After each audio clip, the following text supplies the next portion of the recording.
John Liu covers the Winnipeg Jets for TSN and the Bombers too. And aside from the Bomber loss, John, and by the way, nice to see you. It's been far too long. Pretty nice good to see times you in too, Winnipeg. Ryan.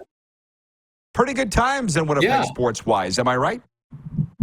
100%. Yeah. Well, I mean, fans and the team, they're bummed about Sunday's result, no question. But I mean, it was another very successful year for the Bombers from a regular season standpoint. They looked good in the West Final, and as you mentioned, the Winnipeg Jets 4 straight wins. They are, I think, when I looked this morning, I think they're 2 points out of the division lead. When they started in this road trip, they were 5 out. So they've managed to make up ground and keep running with the other big dogs in that division, Colorado and Dallas. So the Jets got off to a good start record-wise last season, but some of it was a little bit illusory. But this year they're a much more solid team and they're getting the results. So it'll be interesting to see how this team pulls together, how it continues as the season unfolds, and once they get into the middle part of the season where they had the swoon last year. But certainly, this club is looking like they have the potential to perhaps go places this season, a little bit deeper than first round. Well, some network named TSN has Winnipeg as the #1 team in Canada in the National Hockey League, so that's saying something. But I'm hearing this murmur. I saw it from Jets fans yesterday writing into this show, where we boom into Manitoba on Channel 1190, Bell MTS Cable, and Shaw Cable Channel 230, that, oh, yeah, they're like, yeah, we were this good till December last year. And the roof caved in. Are you hearing this? Not yet. The thing is, though, is that up until that point in December, there were injuries to some key players, and role players were stepping in, filling in, overachieving. And then when those key players returned, like Blake Wheeler and Nikolai Ehlers, to name a couple, that's when the Jets sort of hit the skids in January. They went through that. There was about almost a quarter season where they very nearly blew their playoff spot. This team is different. The composition, even though, and that's what Kevin Cheveldayoff was able to pull off in the Pierre-Luc Dubois trade. The 3 players that he's brought in, even though Gabriel Velarde has only played a couple of games before he injured his right knee. Alex Iafallo has fit in very well, playing on the top line in Velarde's spot. Rasmus Kapari, until he was injured a week ago, he was contributing in a 4th line role. There's just a different feel about this club, and it's really a lot of that, I think, has to do with Adam Lowry stepping into the captaincy. So there's the leadership group is different. The voices.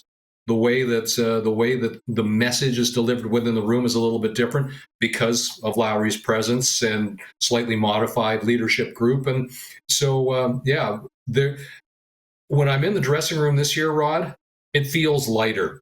There's an atmosphere in there that seems more cohesive, and I believe that that's going to keep this club more consistent through the dog days of winter. And so I really don't think that, unless they hit a stretch of like a devastating spate of injuries, I don't think this is the same club that we saw take a nosedive in the second half of the season.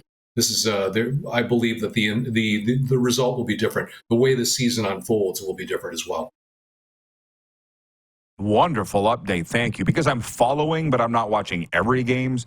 I appreciate that. And before we talk about the Bombers, did you get a little misty-eyed, John, looking at the Grey Cup parade in Montreal? I mean, I know that it's a great CFL town, but the thousands that showed up, man, they really did themselves proud on Wednesday. What do you think?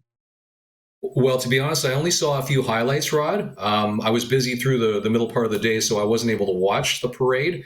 But just seeing the still shots of the size of the crowd, that was really impressive, because the last Grey Cup parade that I covered in 2010, I don't know if it was the same site, but there was a good, healthy sized crowd. But the one yesterday seemed like it was much, much larger. So Montreal always knows how to throw a party. They They know how to enjoy themselves, and I think that there was just this catharsis, because I don't think a lot of people believe that that club, like I've been talking about fans in Montreal, I don't think they believed that that team was going to go all the way.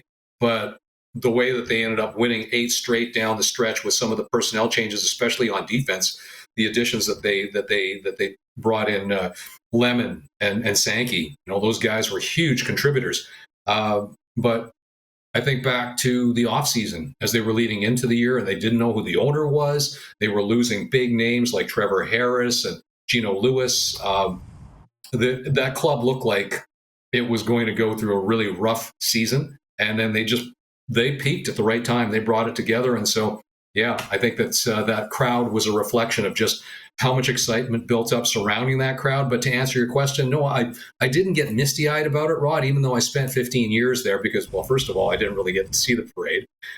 But, it was really, to me, a very entertaining, well-played Grey Cup game. Yeah, there were mistakes on both sides, but you know what? Overall, it was not a sloppy game. It was a pretty clean game on both sides. And so, full marks to the Alouettes. They brought it when they needed to, and it's good for the league, to be honest with you. As much as here in Winnipeg, the fans here love the team's success. They love that the Bombers are perennial contenders, that they went to their 4th straight Grey Cup. But honestly, it's like when you have excitement generated in other markets like Montreal that goes through ups and downs, it's good for the league as a whole.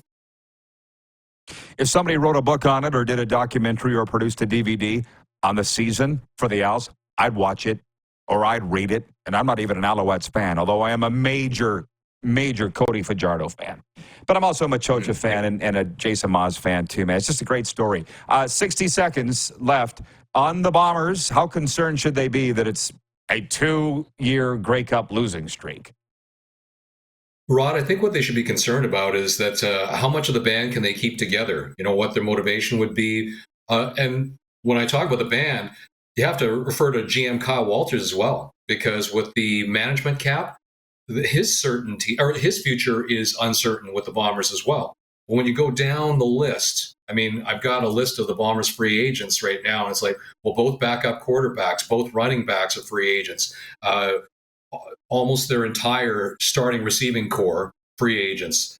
Almost the entire starting offensive line, free agents. Their bookends on the front 4, Jeffcoat and Jefferson, both free agents.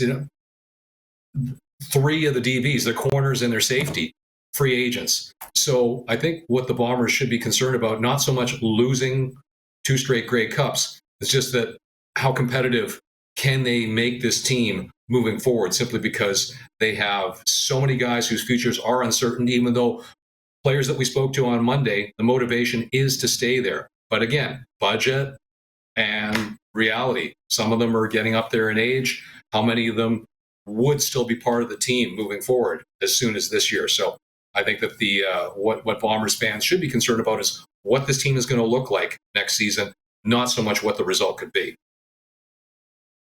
Wonderful wrap. John, always good seeing you. I appreciate you always coming on when we ask, man. And enjoy this rest of the Jets run.